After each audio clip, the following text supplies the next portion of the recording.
You're watching TAG TV.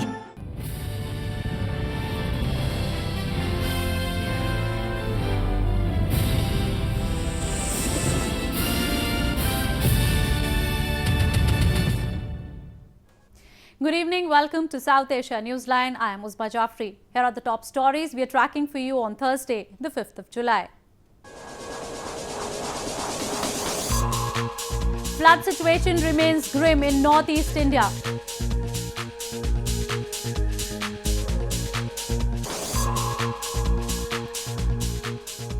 Afghan pre-election tensions rise as protest turns violent.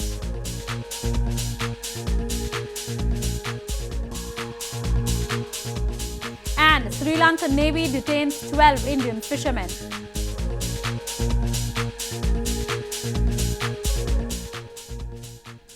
And now for all the details. The overall flood situation in India's Assam province deteriorated on Wednesday, with more than 40,000 people reeling under the deluge across the northeastern region. Officials have expressed concern as the water level of the Brahmaputra river is rising every day.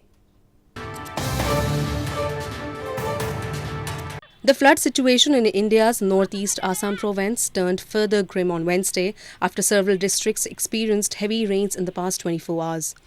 With increase in rainfall in the province, the water level of the colossal Brahmaputra river has also significantly risen, touching the danger mark. As per reports, the rains have flooded at least 56 villages, affecting more than 40,000 people, while over 30 deaths were reported. People have left their residences and shifted to safer places. कोई ration बेसन नहीं है, सरकारी आदमी नहीं दिखता है, इधर में कोई नहीं है, आदमी घर में है. According to an official of the Central Water Commission, every hour the water level of the Brahmaputra river is rising about 2 to 3 centimeters. Annual rainfall is essential in India as rains support two-thirds of 1.25 billion population living in rural areas who rely on farming. But excessive rainfalls cause problems like floods, landslides and waterborne diseases. In news from Pakistan, Bilawal Bhutto Zardari, the 29-year-old son of late Benazir Bhutto, has taken to the streets to claim the position held previously by his mother and grandfather Zulfikar Ali Bhutto, the Prime Minister of Pakistan. The young leader has been campaigning in his native Sindh province ahead of the general elections on July 25. His mother was assassinated on the campaign trail, and his grandfather was executed by a military dictator. But that has not prevented Bilawal Bhutto Zardari from seeking the job they both held, Prime Minister of Pakistan. Oxford educated and single, 29-year-old Bilawal Bhutto Zardari is campaigning himself for the first time, traversing the sprawling plains of his native Sindh province to try to revive the fortunes of his Pakistan People's Party ahead of the July 25th general election.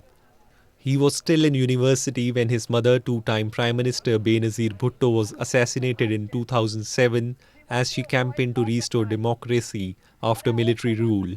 Benazir's father, Zulfikar Ali Bhutto, also a Prime Minister, was hanged after being deposed in a military coup. My mother always used to say that she didn't choose this life, it chose her. And in the same way, I feel like it applies to me. In that there's really no sort of greater sense of fulfillment in a son's life to feel like he's continuing with his mother's incomplete mission. So, despite the feel-good feeling in the crowds, election time is always tense in Pakistan, which has been ruled by the military for almost half of the 70 years since independence. There always remains a fear that the election is being engineered by the Pakistan's much-feared military establishment and intelligence agencies, along with some senior civil servants and judges. The military has repeatedly denied that it interferes in modern-day politics. In news from Afghanistan, at least one person was killed and several wounded on Wednesday when an ongoing protest against the detention of a popular Afghan police chief turned violent in Faryab province. The incident has underlined the tension between powerful regional leaders and President Ashraf Ghani ahead of elections due in October.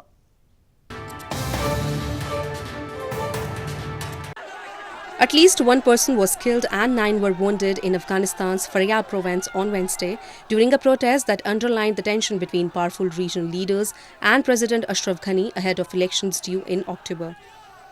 Hundreds of demonstrators gathered in Maiman, the capital of the northern province of Faryab, to demand the release of a prominent militia commander. The commander, Area Police Chief Nizamuddin Kesari, is considered close to the Vice President General Abdul Rashid Dostum, who is in exile in Turkey. من 2 روز میشه که یک تظاهرات گسترده در فاریاب جریان داره هیچ کدام نهاد نه امنیتی نه یک مسئول حکومتی نه یک شخص زیرسلا یک پاسخ درستی برای صدای مردم فاریاب تا هنوز نداره. Kesari was arrested after a violent dispute during a meeting with leaders of government security forces on Monday, drawing angry protest from Dostum supporters. The dispute has highlighted fragile security in Faryab, where Islamic State fighters have gained a foothold, battling militia commanders loosely affiliated with the government.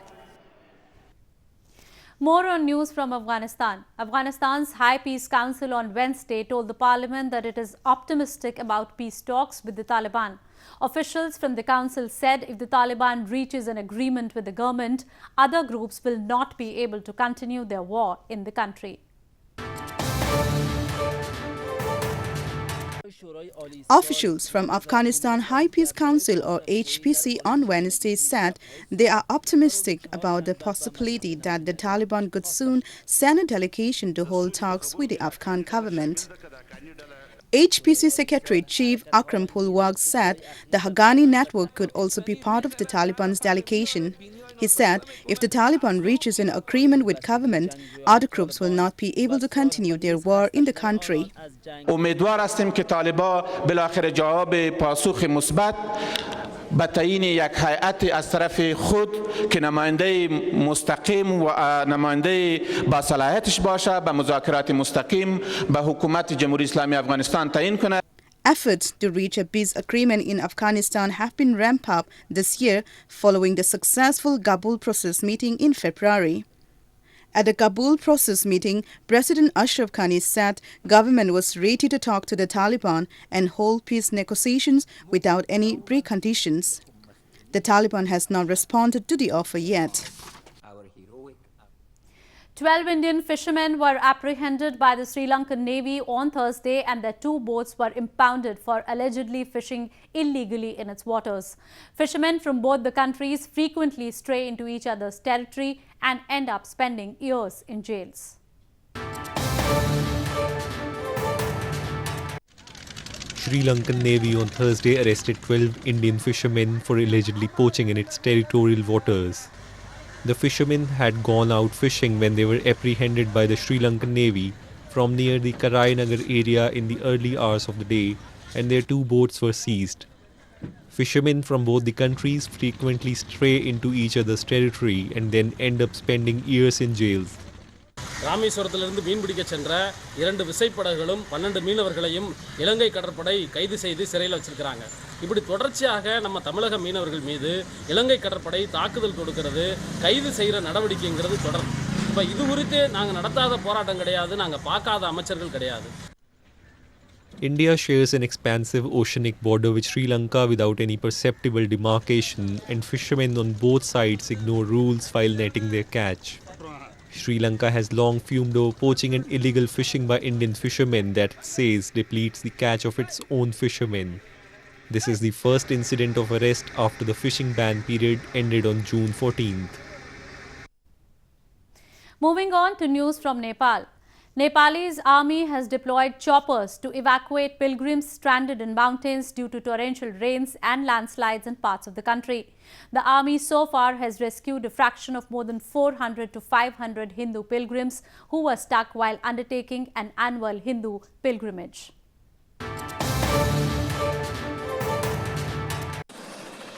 A fraction of more than 400 to 500 Hindu pilgrims stranded in Nepal's mountainous region were rescued by the Nepalese army as they deployed military choppers and commercial flights in Simikot area.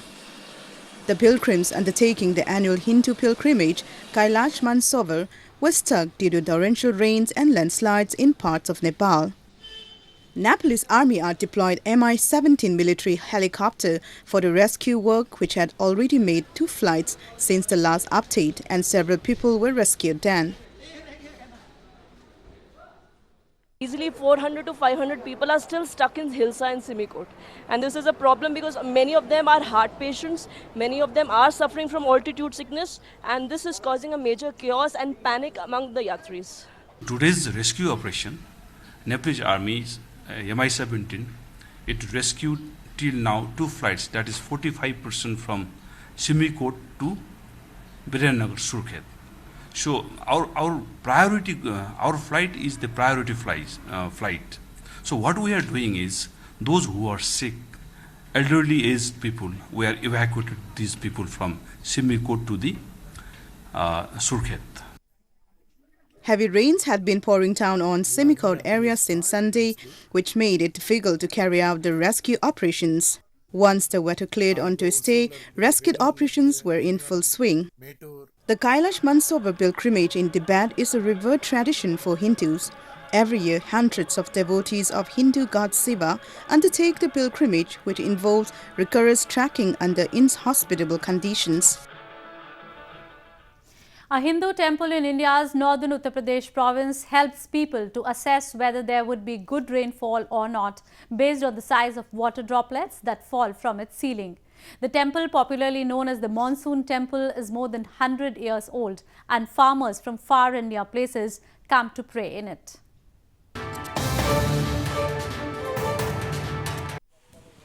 A temple in Kanpur city of India's northern Uttar Pradesh province predicts good or bad monsoon based on the size of water droplets that fall inside the temple's sanctorum from its ceiling. It is believed that water droplets on the roof of the Hindu temple is a marker of arrival of monsoon season. The temple, popularly known as the Monsoon Temple, is dedicated to Hindu god Jagannatha in Bihata village and is more than 100 years old. इससे मालूम होता है कि इस वर्ष साधारण बरसात होगी। किस तरह से अंदाजा लगाया? कि बूंदों के आधार पर, यदि बूंदें ज़्यादा मात्रा में टपकती हैं तो ज़्यादा मात्रा में बरसात होगी, यदि बूंदें कम टपकती हैं तो इससे मालूम होता है कि बरसात जो है नॉर्मल होगी, साधारण बरसात होगी। India, which is the land of temples and historic monuments and famous for its accurate scientific predictions, has always created an enigma with its precise observation and calculations. For thousands of years before the development of modern means of forecasting weather, the elders in the villages used to make accurate predictions by looking at the changing color of the sky and the sun's directions. Fisheries graduates in India's northern Jammu and Kashmir province have set an aquatic business which is attracting everyone.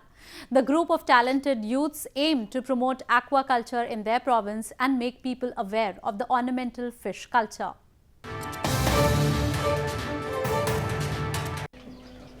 Fish aquarium business is nowadays becoming a major attraction for both graduates of fisheries in India's northern Jammu and Kashmir province. The talented youth of the valley are showing keen interest in all kinds of activities that are related to fisheries, aiming to make their future bright in the field. Out of them, a group of energetic fisheries graduates headed by Saqib Ahmed has started making fish aquariums that attract everyone.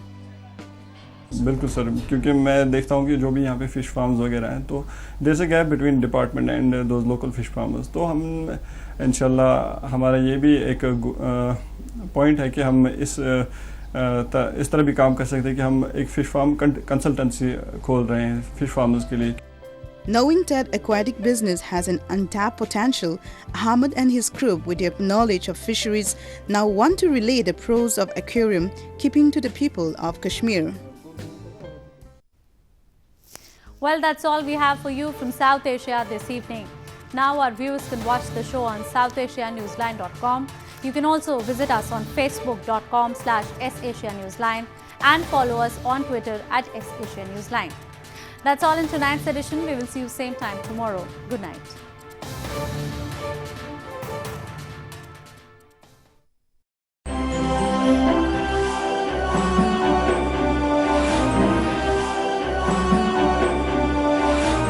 You're watching TAG TV.